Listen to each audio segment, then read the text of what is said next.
Kababayan, ma'am sir, this is Jam the Filipino channel ang inyong pong lingkod. So today is November 12, 2025 at tayo ngayon ay papunta dito yan sa may Kasama Street, Barangay 428, Sampaloc, Manila, at dadalhin po natin sa may Metrobank Arangke Center. Sa may Arangke Center po yan, Soler Street, Barangay 299, Santa Ana, Manila. Okay, ay Santa Cruz, Manila. Okay, so magbabalik po tayo mamayang unti po pag nakuha na po natin sila. Disclaimer lamang po, content po natin ay kalsada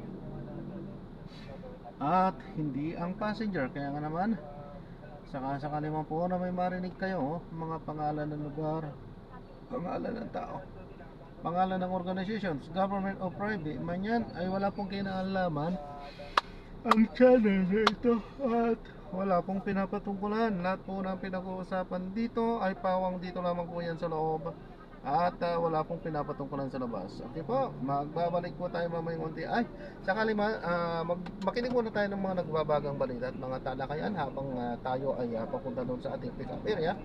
At medyo malayo-layo pa naman din yan ng konti.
Maraming salamat siyempre sa unang-unang sa lahat ang PS Restaurant. Thank you.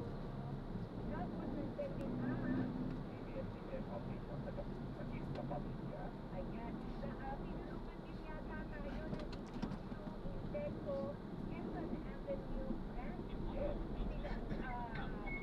Baka sila yung nagamit namin pag-transport. O ayan po, ng mga kinakailangan natin sa ating pag-transport. Thank you. So, ayan. Hello? Nandiyan ka na ulit?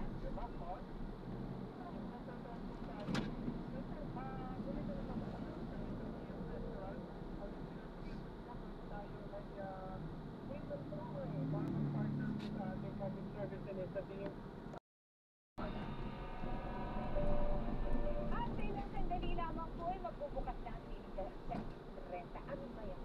Yes! Ganang galing nga ang iba para sa ito. Sa paano natin ito makukuha at paano mapapatay. Ayan po ang ilan lamang sa mga katanungan. Baka meron kayong tanong. Ay text na po yan sa ating chat-a-chat box sa ating DZM at Radyo Patrol sa Istrenta at DZM at Teleradio social media account. At buhay na buhay ang ating DZM at Viber hotline number 0919-783,000 o sa ating DZM landline 8924-4101 local 5671-5672 at 5673. Huwag po kayong aalis, magbabalik pa rin po ang Ako yun ngayon. Samantala. Ang oras natin alas 2:30 ng hapon. Ang oras ay nandito ng Lemex for Kids. Promise, agapan na galoobo at temang nakabara. Pambatang lagundi, Lemex. Aksyon ngayon! Basta AM DZMN. Ang programang ito ay natin sa inyo ng Lemex Forte Ruben Capsule. Maluwag ang paghinga, tunawang plema. Basta lagundi, Lemex. Ang programang ito Kaliwa, ay natin sa inyo ng Gcash. Basta may link, multi-click. SMS Moving Scam yan. Yola Pascual po, sa upuan higa, may Flemex 40 syrup and bottles. Pero para sa ginhawang kailangan agad, may Flemex 40 capsule and blister pack. Madaling bitbitin, kayang ibulsa, gawa sa natural na hindi na tumutunaw at nagpapalabas ng plema.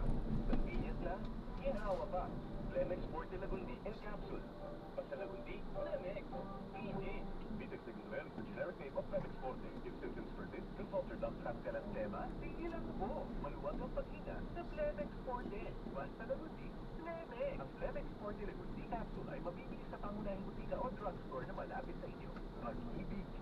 Sinabi ko naman sa'yo. Ikaw lang, sapat na para sa amin. Habang tayo. Tagal nating pinagdasal to, Henry. Sa wakas binigay na sa atin. At magkakwentong no filter. May kasama kang makikinig sa'yo. Ako to, si Chang Ami. Kasama si Chang Ami. Diretso lang po. Mula Lunes hanggang Biyernes, alas 3 ng hapon. Sa DCMM Radio Patrol sa Istreta at DCMM Teleradio. Pasok sa Bingo na para tuloy-tuloy ang premyo at saya. At malay mo makatalunan mo ba ang jackpot prize sa first online live stream bingo sa Pias? Bingo Plus. Bingo sa saya, mas sa panalo. Visit www.tagor.ph/regulatory. Venus Fund at tagor.ph. Responsible gaming at tagor.ph. Gambling is for 21 years old and above all. Gambling be addictive. Know when to stop. Good morning, my dear friend. Bibili ka naman, hindi kayo mag-iwan. Kasi, bakit hindi kita nakita? Nagsisigil sa Pinoy. Good eyesight makes perfect moments for expert eye care, state-of-the-art facilities, affordable eyewear. Go to EO. Love your eyes. GPP-BMM. Número 1 sa aksyon. Basta AM, GCMM. Ang konsulat GCMM. Aksyon. Ngayon. Bukas na ang klinika sa Istreta sa Aksyon. Ngayon.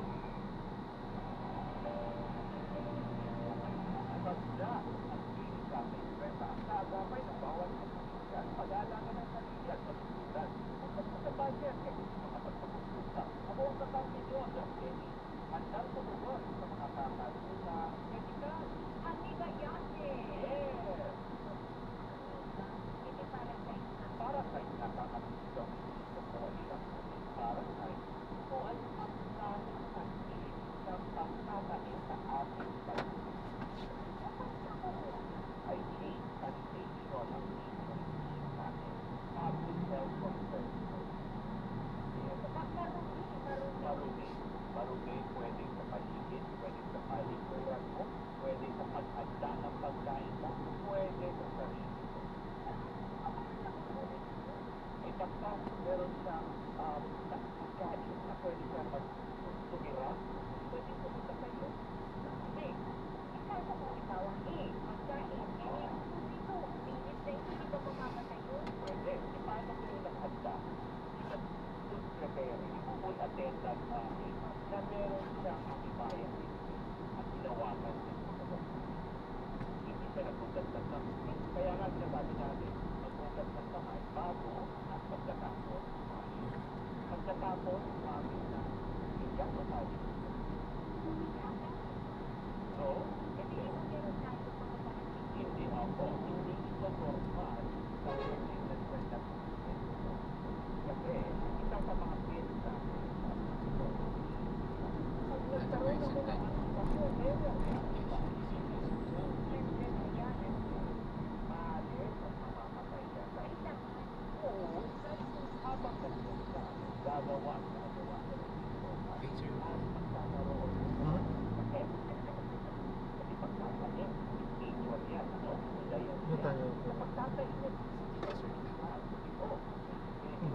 Kanina ko kayo tinatanong sir kasi Ito. sa posisyon kasi dito Ay, sir, hindi sir, dito. Ito. nakaposisyon kasi tayo dito, baka mahuli tayo dyan sir. Hindi, sige sir, dito na lang tayo dumaan. Dito sa... Kaya tinanong ko kanina kung diretso ba, kaya pinosisyon ko dito. Dahil dito, ang daming mga nabuhuli dito. Sige sir, St. Jude.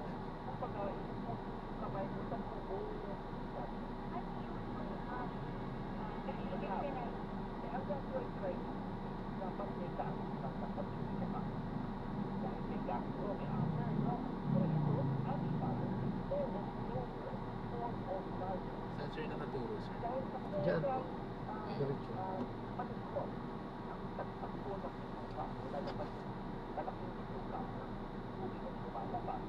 ang problema, sinanggit mo, sinanggit ito sa ngunit parasite. Ang tawag din sa iba, ito kita. Anong epekto niya? Inangahanap na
natin for 10 to 14 days defense.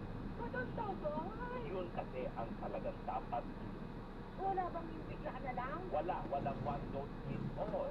Ito po ay isang drug of choice na talagang anti-parasitic, antibiotic para exclusively para sa Entaviva Sulitica o ng mga taong may antibiotic. Dahil kailangan mo i-kill siya. Why should it be exclusive only to the Aviva? Because this is very sensitive kasi. So, ginagamit natin ito minsan sa ibang sakit. Pero pag may amoeba, itong gamot ang ginagamit natin. Dahil itong amoeba, pag hindi mo na-eliminate, pwede yan pumunta sa ibang organ. Nakatay mo. Kaya may tinatawag na amoebic liver abscess. Malaking tingka kasi laki ng kamao. Tapos yung pala, Aviva? Oo. Ang pag sinusok mo at kukunin mo yung nana, ang throwing mo, doon ang pag-uupo. Dahil meron siyang telltale sign, meron siyang signature akira. Ano makikita ko sa ultrasound? Sa ultrasound, at syempre, makita mo lang sobrang paglagdas ng pasyente natin. Ang sakit niya, nagbabago din ang hindi makakita. Nagkakaroon ng siya o choices. Okay. Dahil medyo pag-isipit yan sa mga piliyalita, sa kaladaluyan at lagusan namin sa pagkakita. Reversible naman ito. Yes, kaya nga dapat iilan natin ang size ng ating liver abscess. Kaya kailangan pa natin isipin sa pagkakala at ibigay ang tamang gamot. Ano yun? Oo, operahan. Pwede natin i-eagle naman. Marami tayong paraan, mga gastroenterology, mga interventional radiology, ginagawa naman. Kailan, okay. Sana wag naman na Yes. halimbawa, nagka-amoeba yan ako. Kailan siya mapakaw? Depende at kung kailan magkakaroon ng liver abscess. Or mag-spread sa ili. Noon na-diagnose na nag-spread na yan. Oo, huwag natin sabihin na what's now. Kailangan huwag natin i-see. You have to see, you have to By eliminate. giving me that medicine for 10 to 14 days, Yes. pati yung nasa ibang parte ko, mamamatay din. Yes. Dahil hindi mo lang pinapatay si parasite mismo, pinapatay mo yun o ina-eliminate mo ang mga ibang henerasyon na sa loob niya. Sabi ko kasi ito. Ang iba-iba yung phases eh, di ba? Yung iba hot-chip na, yung iba parang pa-egg pa lang. Kumbaga, lahat yan sensitive yan sa gamot. So, anong paalala mo para nakatayin mo sa Sinabi nga natin ito ay pangunahing sanhi ng pagtatae sa ating bansa. Kaya kailangan natin ma-eliminate yung amoeba. Pero alam ba natin ang transmission? Ito ay galing sa maruming tubig. O yung hindi na pinapakulong tubig. Minsan, okay, sabihin mo galing poso. Pero medyo may konektado yan sa drainage. Yung pinag-usapan natin. Yes. Kaya dapat i-boil. Questionable ang ating source ng tubig. I-boil ng at least 20 minutes. No? And syempre, hygiene at sanitation. Maghugas ng kamay, bago at pagkatapos kumain. At kung gumamit tayo ng kasilya, pagkatapos, hindi lang maghugas ng kamay natin, sabon at yung tubig. mabuti, kasi sorry naman may nakikita Hindi ako. yun napasala o ilang stick lang na talagang ang strict namin, ang hot stick hand washing namin ay talagang hanggang piso, hanggang keso. Yun ang talagang dapat na gawain natin. Kahit ordinary tao. Yes. Nakita mo yung pang-restaurant. Ano Pero nakasulat halimbawa, sa toilet nila? halimbawa, Oo. naghugas na akong ganyan. Tapos ang ginawa ko pa ano yun, hand sanitizer. Oo, alcohol pa. Pwede na ba yun? Pwede na. Oo, dapat practice natin yan eh. At syempre, yung pagkain natin. Minsan prutas, minsan gulay. Pagkain na mabuti. Minsan kasi gumagamit ng night soil. Ang abono, may tumidumi lang kung ano-ano. Okay. Kaya pwede po siya na kakuha ng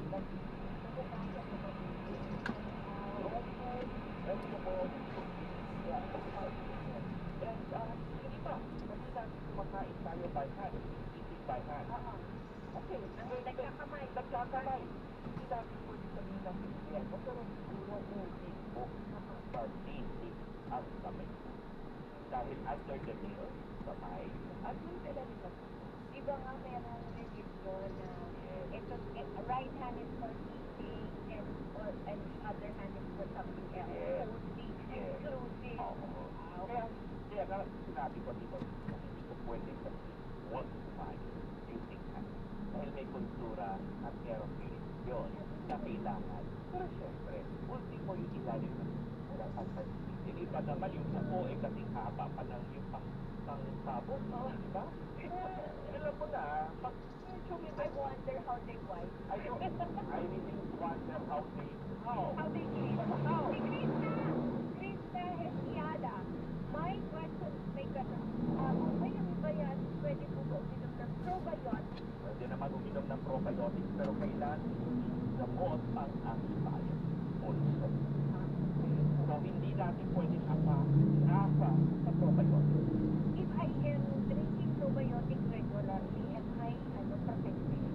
So, Okay. Si Anya, tanong ko to, itatanong ko lang po, ano-ano po ang mga komplikasyon na kapag hindi ginawa sa aming bayan, hindi na nga sila oo, pwedeng manuyo ang katawan mo, pwede magkaroon ng abscess sa atay mo, kakangat-ngat ng amiba, katalag ng bituka mo, pwedeng mabuta, intestinal perforation, pwede mangyari yan. At syempre, hindi magandang absorption ng pagkain, magandang malnourished. Pero I didn't realize na ganyan ka grabe yung epekto. Kasi ang alam ko lang, dehydration kasi sa Yes. pagtatae. Pero yung buti na Oh, yes. Kaya nga natin pinag-uusapan ito kasi itong gamot kasi maraming ina-abuse ang gamot na ito. Basta na lang magdumi ng tubig ay iniinom. Inukumpleto. Number 2, murado ka ba ang iba? Naka-viral. Kung viral, hindi ko kailangan. Kaya dapat may ebidensya tayo na may ito. Kaya sabihan na OVA. So you have to really see a doctor. Yes, dapat may sulit pa tayo at marunong magbasa ng sulit pa. At hindi dapat yung mga tanong-tanong Wala. sa kapitbahay. No. Hindi nga masyado pwedeng online dahil hindi kita mag-attend. Oo. Ayan. Si Riley, madalas po ba sa mga bata ang amibayan? Wala namang pinipiling edad yan. Pag yan anong gender, anong edad, pwede magkaroon ng antibias. Autopine sanitation at yung hygiene, kalinisan. Doc, kasi tinatanong ni Joy, Doc, posible po ba kapag consistently bloated ang isang tao, infected na ng amibayan? Hindi po dapat nagtatae ka at meron pong amoeba sa dugo. Si Ken, ano po kaya ang mga test na pwede gawin para po magkaroon ng proper diagnosis sa amibayan? Isang simpleng stool exam. Teka, yun.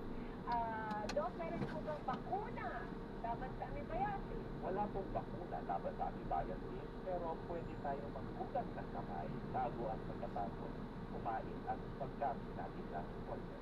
Mirna, nauulit po ba ang amibayasis? Kahit kung nagkaroon ka na nito, that was the first myth na, kinorek ito. Pwede maulit pagkaroon ng pagka-amiba, okay? Halimbawa na infection, nagkaroon akong amibiasis 10 years ago, pwede rin ako magkaroon ng amibiasis ngayon. Walang forever issue. Wala. For as long as we're not here. Natamaan ulit ako ng karupihan ko. Siyempre, kaya di ba mo siya? Baka nabitin kayo, pwede natin ipagpatuloy ang ating talakayang medikal kasama si Doc Denny sa Facebook at TikTok. At gamitin lang ang ating username at Doc Denny Official. May word na official, okay? Mga kapamilya, i-follow, i-like, i-share para sa iba pang mga payong medikal at anumang makapuntahan namin kinalaman sa kagustuhan. Mag-ingat po tayong lahat, magbabalik po ang Aksyon ngayon. Ang puso ng DCMM. Aksyon ngayon. Nasa AM DCMM. ubo ng anak, nakababahala, problema. Para dyan, Blemex for Kids ang pagkatubo. Ang Blemex for Kids ay gawa sa laguti. Tinutunaw at pinalalapat ng plema. Ginhawa para sa bata, peace of mind para sa iba. Camille Bauco, Blemex for Blemex. Barkadang laguti, Blemex! Agad-agad ang ubo at lemang nakabara. Ang batang laguti, Blemex! Sa loob ng higit 4 na buwan, ramdam na ramdam namin ang inyong suporta at pagmamahal. Dahil isa na po ang DCMM Radio Patrol sa Isleta sa mga nangungunang AM radio station sa Mega Manila ayon sa Quarter 3 Qatar Media Radio Study. Ang PCMM Radio Patrol sa Istreta at PCMM Teleradyo ang patuloy na mapagkakatiwalaan at mapaniniwalaang maghahatid ng mga balita at serbisyo publiko kumpirmado at sigurado. Maraming salamat po, kapamilya at kaserbisyo.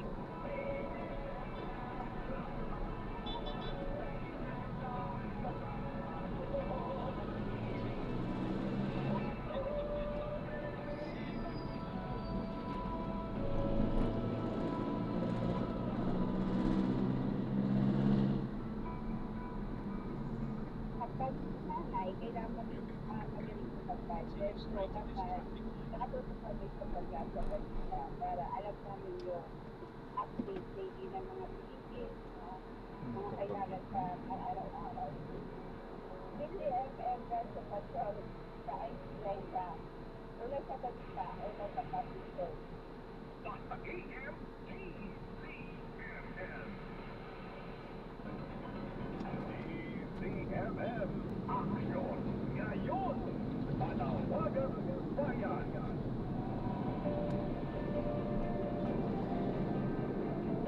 Ang oras natin na 2:50 ng hapon. Mananawagan mo ang pamilya Ibanez para makita ang kanilang 53 taong unang 53 years old na si Janet Ibanez. Si Janet Ibanez ay kapatid po ng mananawagang si Juliet Ibanez. Nasa linya po siya.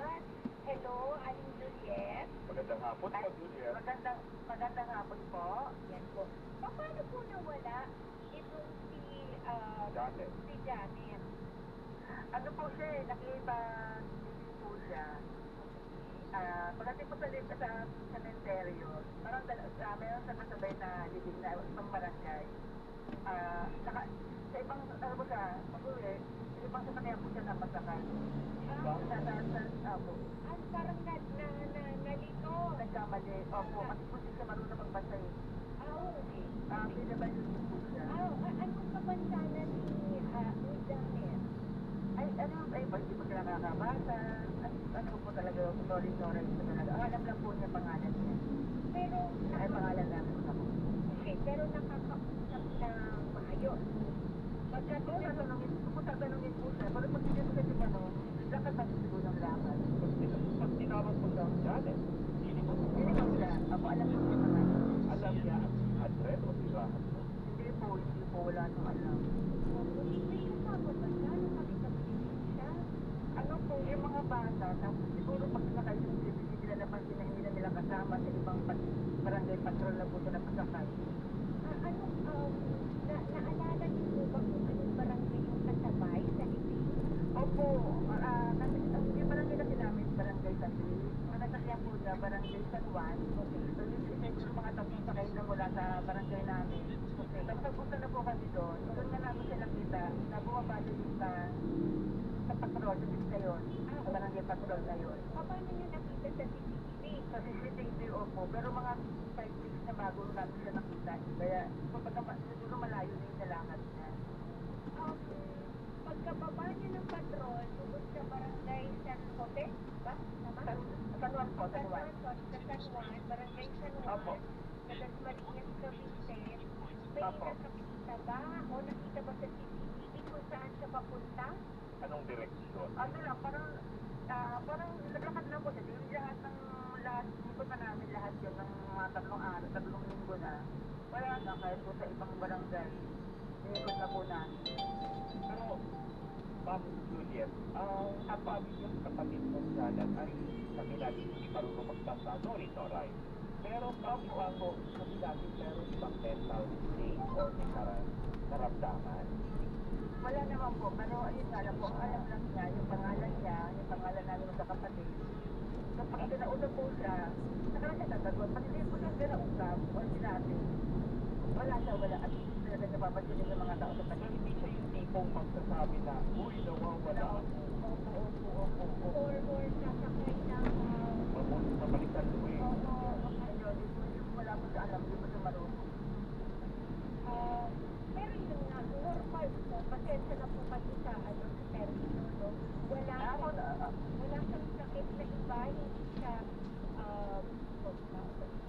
counting retardation, yung mga mental Parang ganun po. As in, slow. As in, wala talaga Slow. alam. Yung, meron pa siyang developmental problem noon, ma'am, bago umabot na sa 15 years old, sa kabataan. Opo, nung bata kasi siya, natasakit siya. Tapos parang nalagyan ng water yung ulo niya. Eh, hindi na namin sa pina-opera. Kung operahan daw, baka daw mamatay. So, hindi na namin sa pina-opera. Kasi ayun, hanggang grade 3 lang siya. Hindi na nakapag-aral. Okay, pero okay naman ang Okay naman ang general health niya, ma'am, yung pagkain niya, yung everyday life, walang issues yan. Kaya niya alagaan ang sarili niya sa pagkain, sa pag-ayos, Siguro sana nga nakakalimutan siya ng pagkain. Sana nakakalakas. Bukod po doon sa doon sa barangay San Juan. Kaluban. Opo.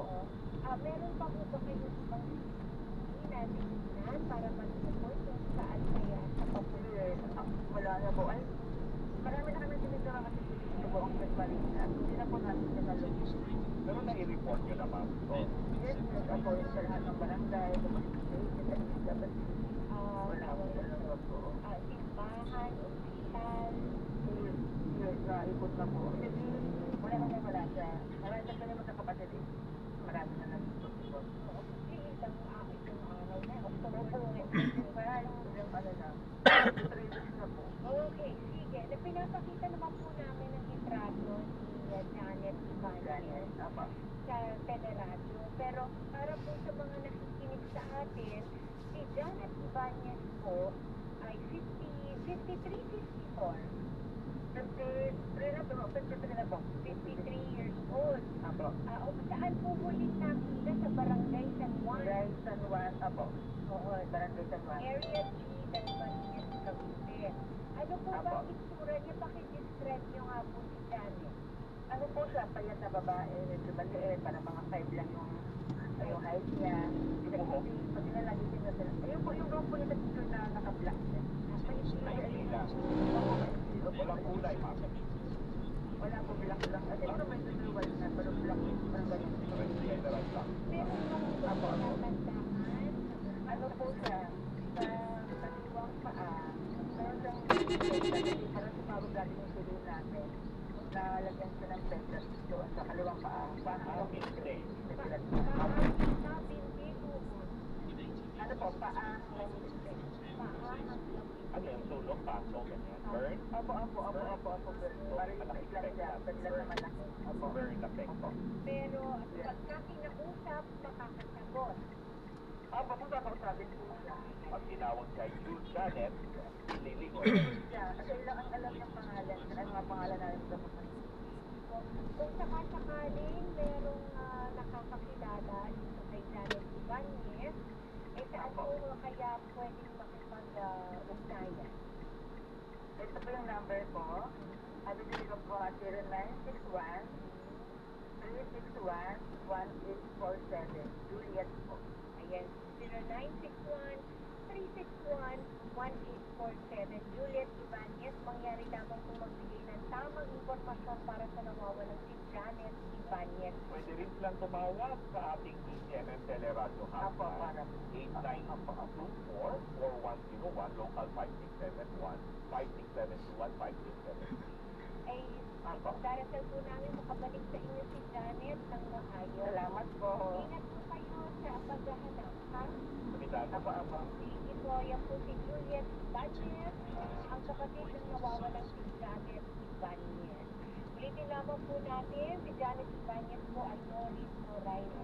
Medyo may developmental, slowness. kung hindi kakausapin, hindi magsasalita. Pero pag tinawag ang pangalan, pwedeng sumagot.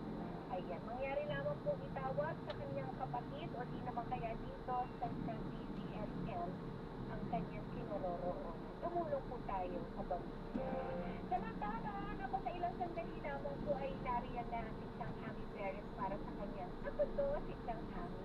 Isang oras na naman po ang lumipat ng pagtutulungan. Ulitin po natin muli bukas. Ako po ang naging isang talagindig ng Teleradyo, Tito Winnie Cordero. Ako po ang iyong kapamilya, Doc Jen.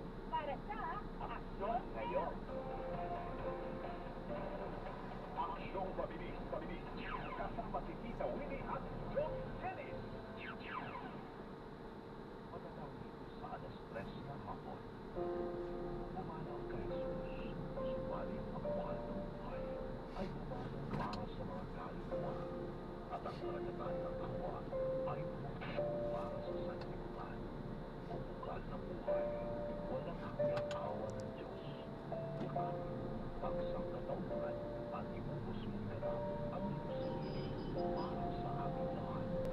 Ang banal na dugo ay pumili na dumaloy mula sa puso ni Jesus bilang bukal ng awa para sa aming lahat. Ako ay nananalig sa iyo, banal na Diyos, banal na kapangyarihan, banal na walang hanggan, maawa mo kayo sa amin at sa buong sansinukob. Banal na Diyos, banal na Diyos sa kapangyarihan, banal na walang hanggan, maawa mo kayo sa amin at sa buong sansinukob. Banal na Diyos, banal na busbos ng kapangyarihan, banal na walang hanggan, maawa mo kayo sa amin at sa buong sansinukob. Amen. O Jesus, Hari ng awa, ako ay nananalig sa iyo.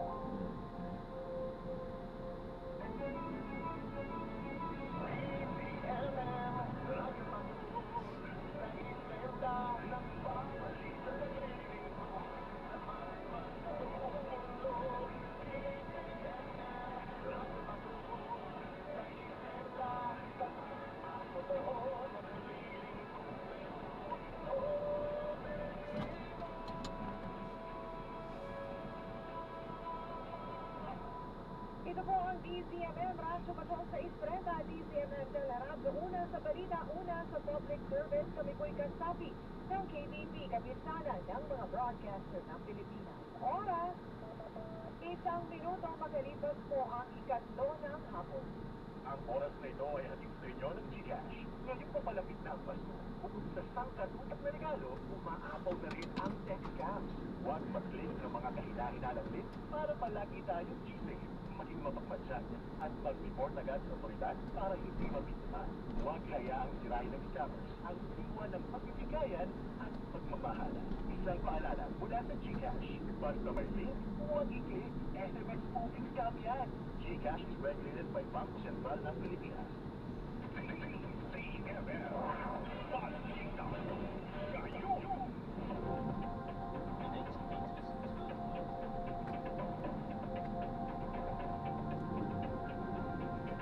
Sa pamilya, hindi pa naiaalis ang sumadsad na barge sa Calbayog City, Samar sa kasagsagan ng pananalasa ng Bagyong Juan. Galing Batangas sa papuntang Leyden Barge nang abutan ng Bagyong Juan kaya sumadsad sa karagatang sapot ng Barangay Binali. Sinabi sa DZMM ni Calbayog City Mayor Lorraine Luis na nakikipag-ugnayan ng kumpanyang may-ari ng barge para matanggal na ang sumadsad na cargo vessel. Tiniyak din ng lokal na pamahalaan walang naging epekto ang pagsadsad at ligtas ang mga residenteng nakatira malapit sa barangay. Nag-aantay nila yung inspection for the insurance. Today, schedule kami pagdating ng team nila. Late naman yung barko kasi unpropelled naman sa walang engine. So, walang oil spill at walang karga yung barko. Sa ibang balita, Manila LGU na nagsasagawa ng malawakang electronic at clearing operation sa mga drainage system bilang paghahanda sa mga pag-ulan. Naritong kumpirmado, siguradong balita mula sa Maynila at Itiraz Patrol, First Season. First. Risa, nagkakma ng malawakang electronic at clearing operation ng Manila LGU bilang paghahanda sa mga maparating na pag-ulan. Tuyod ng mga tauhan ng Manila Department of Engineering and Public Works ang mga kalye sa El Office sa Garay Street at sa Tico Street at sa Tondo.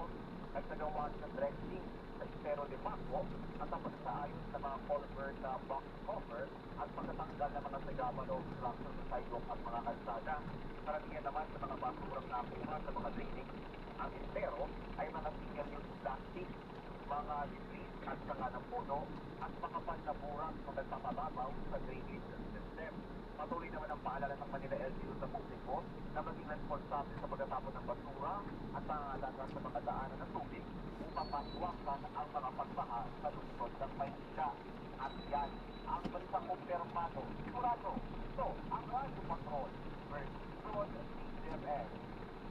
Maraming salamat, Rick Tito. At abangan mamaya sa headlines sa hapon. Ilang mambabatas nagbabalang posibleng mauwi sa katiwalian ang pagdideklara ng State of National Calamity. Hirit na pisong dagdag pasahe sa jeep binuhay at binatisyong nagligtas ng nasa 50 individual sa bukid ng Bagrosino, Cebu, binigyan ng scholarship. At yan ang mga balita, basta't may nangyari. Nakareport agad sa DZMM. Manatiling nakatutok sa DZMM, Facebook at YouTube channel. Ako po si Trisha Linton. CMN, balita kayo. Thank you po. Okay na po. Apo, okay po. Sa panahon ngayon, mahirap humanap ng taong marunong umunawa. Hindi rin kasi kadaling magtiwala. Oo, si Chang Ani. Sino pa ba ang pwedeng makinig? Ako to, si Chang Ani. Kanino pa ba akong pwedeng lumapit? Ako to, si Chang Ani. Buti na lang, nariyan ang nag-iisang tiyan ng bayan. Nakikinig, nagmamahal. Ang inyong nakakasama araw-araw sa DZMM Radio Patrol 630 at DZMM Teleradyo. Ayan, so na-drop na natin sila. So maraming salamat po sa panonood. Hanggang sa muli, ingat. God bless. Paalam po muna. Pansamantala tayo ay gagawa na ng ibang video sa ating susunod na misyon. Paalam po.